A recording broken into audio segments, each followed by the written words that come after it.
Assalamualaikum warahmatullahi wabarakatuh.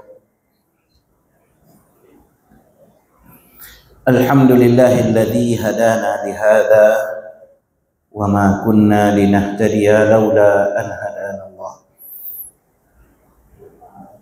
Asyhadu an la ilaha illallah wahdahu la syarika lah wa asyhadu anna Muhammadan abduhu wa rasuluh. Allahumma fassalli wa sallim ala habibika wa uswatina wa qudwatina wa sayyidina al-Mustafa. Allahumma salli ala Muhammad wa ala alihi wa ashabihi ajma'in. Ya ayyuhalladzina amanu ittaqullaha haqqa tuqatih wa la tamutunna illa wa antum muslimun. Bapak-bapak, saudara-saudara, ibu, jamaah musalla mujahid, musalla al-hidayah, rahimani wa rahimakumullah. Kita lanjutkan kajian kita kitab Khawatirul Quraniyah yang mana masih dalam surah An-Nur. Di pertemuan kita sebelumnya kita berbicara tentang bagaimana hukum Allah Subhanahu wa taala terhadap pelaku perbuatan zina. Dan ini tidak ada tolak ansur, tidak ada tolerir dari Allah selain daripada memberikan hukuman berupa 100 kali dera bagi masing-masing pelakunya. Dan hikmahnya sanksi keras ini adalah dalam rangka menjaga kesucian, kehormatan, menjaga garis keturunan. Makanya di dalam Islam sangat diharamkan perbuatan zina ini. Kemudian yang kedua, tentu ada, karena berbicara surah An-Nur, An-Nur berbicara tentang adab-adab sosial, maka ternyata subhanallah di dalam surah An-Nur ini juga dipaparkan setentangan adab minta izin atau diistilahkan dengan istizan. Nah, yang pertama adalah seorang laki-laki tidak boleh menemui wanita yang sedang sendirian di rumahnya.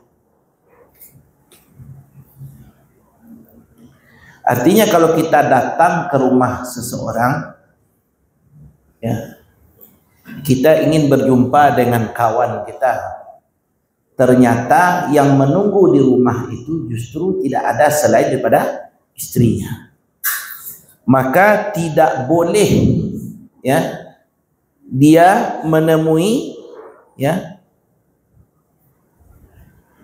perempuan itu. Jadi terutama jika laki-laki itu adalah saudara ataupun kerabat suaminya sekalipun. Nah, jadi laki-laki dan perempuan yang halal menikah tidak boleh berdua-duaan. Yang pertama. Yang kedua, anak-anak tidak boleh masuk ke kamar orang tuanya semau mereka tanpa meminta izin. Makanya dalam adab Islam, Bapak Ibu, anak ini kalau sudah berusia 7 tahun itu sudah semestinya dipisahkan tidur dari orang tuanya.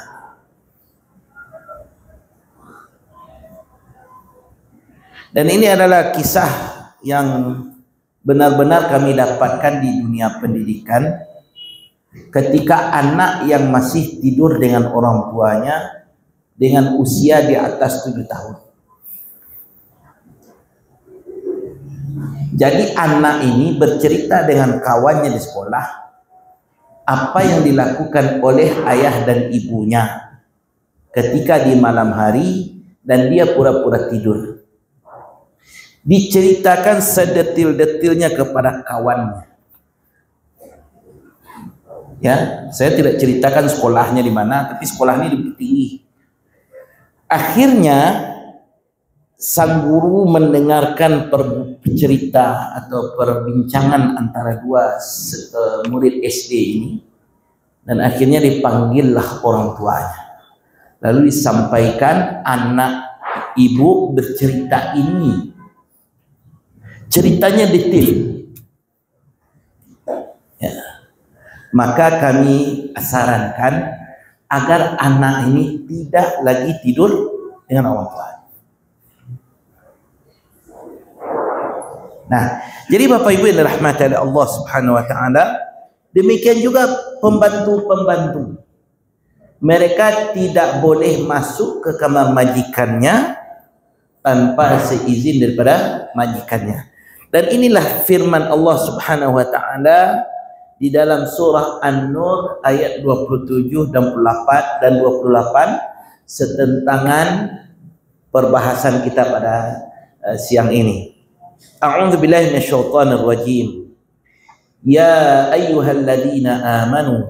Masya Allah. Ayat ini diawali dengan seruan ya ayyuhalladzina amanu. Sekali lagi kami ulang. Setiap ayat yang dimulai dengan ya ayyuhalladzina amanu pasti perintah. Perintahnya itu wajib dilakukan atau wajib ditinggalkan, tergantung apa perintahnya. Nah, di sini perintahnya berupa larangan. Apa dia? La tadkhulu buyutan ghayra buyutikum. Janganlah kamu masuk ke dalam rumah yang bukan rumahmu. Hatta tasta'nisu wa tusallimu ala ahliha. Sampai kamu minta izin atau dalam artian dipersilahkan masuk, baru masuk. Ya. Wa tusallimu ala ahliha, dan berilah salam kepada penghuni rumah itu. Nah, ini adab bertamu Bapak. Artinya ketika kita datang ke rumah seorang, kalau tidak dipersilahkan masuk, jangan masuk. Jangan nyelonong saja masuk. Lah disuruh orang masalah, baru kita melangkahkan kaki ke dalam rumah itu dan sampaikanlah salam untuk penduduk rumah itu. Dzalikum khairul lakum. Dzalikum khairul lakum la'allakum tadhakkarun. Itu lebih baik bagi kamu, pasti kamu mendapatkan peringatan. Fa illam tajidu fiha ahada. Kalau tidak ada orang di dalam rumahnya bagaimana? Nah, ini dia. Jika kamu tidak menemui penduduk rumah itu seorang pun, fala tadkhuluha. Kamu tidak boleh masuk. Ini rumah tetangga awak biasanya Ustaz, tidak boleh kalau tidak diizinkan. Ini rumah dun sana awak Ustaz, tidak boleh kalau tidak diizinkan. Ya. Hatta yu'dzana lakum, sampai dia memberi izin kepadamu.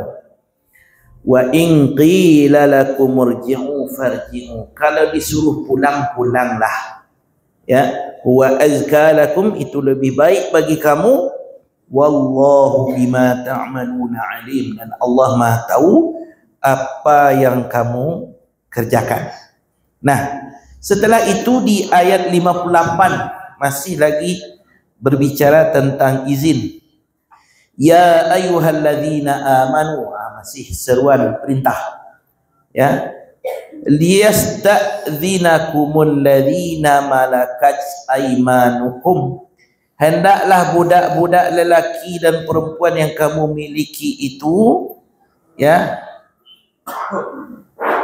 Kemudian juga walladzina lam yablughu, dan mereka yang belum baligh al-huluma minkum thalatha marrat, meminta izin kepada kamu 3 kali. Maksudnya dalam satu hari itu hanya boleh masuk ke dalam kamar majikannya atau masuk ke kamar orang tuanya si anak yang belum baligh ini 3 kali. Nah, ayat yang kita bacakan tadi, ayat 27, 28 dan 58 ini Bapak Ibu, ini merupakan tata tertib di dalam rumah keluarga muslim. Nah, kalau kita mengaku sebagai orang Islam, maka patuhilah rambu yang disampaikan oleh Allah ini.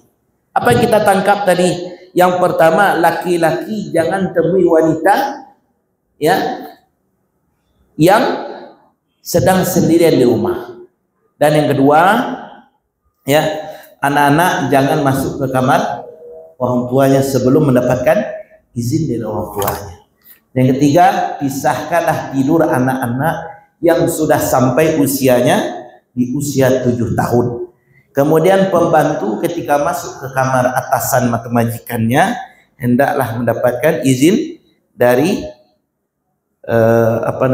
dari majikannya. Nah, masih di ayat 58. Di ayat 58 ternyata ini lebih detail. Waktu yang dibolehkan untuk bertamu, waktu anak boleh minta izin masuk kamar orang tuanya, waktu kapan pembantu boleh masuk kamar majikannya. Lihat di sini, masih di ayat 58. Min qabli salatil fajr. Ini waktu-waktu yang tidak boleh, ya, waktu yang tidak boleh, yaitu sebelum waktu solat subuh. Ya. Tak mungkin Bapak Ibu kita kabar tandang ke rumah tetangga sebelum subuh tiba. Kamanga kamari tiba jam sangampe pada siang ambo kecurhat dak makatunya datang situ. Ya. Kemudian kapan lagi? Wahina tad'u thiyabakum minaz zahirati, ya, yaitu ketika kamu membuka pakaian luarmu di tengah hari, ya, wa min ba'di salatil isya, dan tidak boleh bertamu setelah solat isya. Kadang Pak awak tak tahu Jawa katu orang dah takan tu, ya, masih yo bertamu. Kadang dibawa jo mota sampailah puasa balik, puasa do balik malam. Nan tuan rumah laku kuoi takkan tua, nan awak masih jun malawan yang mau tahu.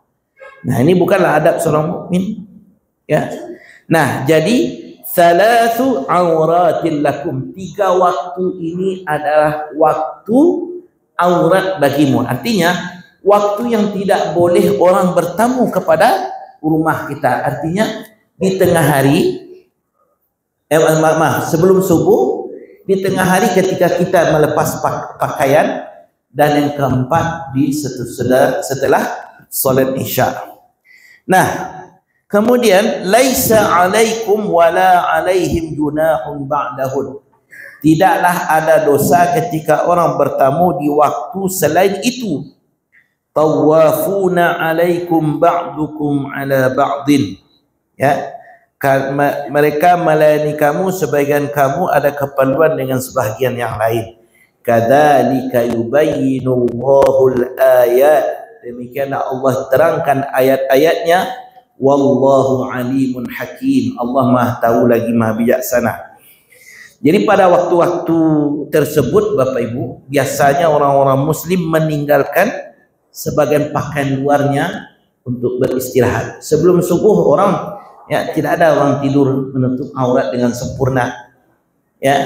Kemudian, ya, setelah itu disambung dengan ayat berikutnya, wa idza balagal atfalu minkumul hulum, apabila anak-anakmu sampai pada usia baligh, ya, falyasta'dzinu kamasta'dzana alladziina min qablihim, hendaklah mereka minta izin seperti orang-orang sebelum mereka. Kadzalika yubayyinullahu ayatihi wallahu alimun hakim, demikianlah Allah terangkan ayat-ayatnya. Allah Maha tahu lagi Maha bijaksana. Subhanallah, ya. Di balik pemaparan kita yang singkat ini Bapak Ibu yang dirahmati Allah, begitu indah, begitu menawannya agama ini, ya. Dari perkara remeh temeh sampai perkara besar semuanya diatur. bahkan jam bertamu kita saja, ya, bagaimana sebaiknya kita bertamu diatur sebaik-baiknya di dalam syariat yang ada. Alhamdulillah, inilah kenikmatan, ya, iman dan Islam yang Allah berikan kepada kita. Bahkan saking beruntungnya tata krama kita, adab kita, ya, diatur dengan baik. Ini memberikan jaminan kebahagiaan dan terjaga dari berbagai fitnah dan kejahatan. Lakum minni hubbu wa du'a. Assalamualaikum warahmatullahi wabarakatuh.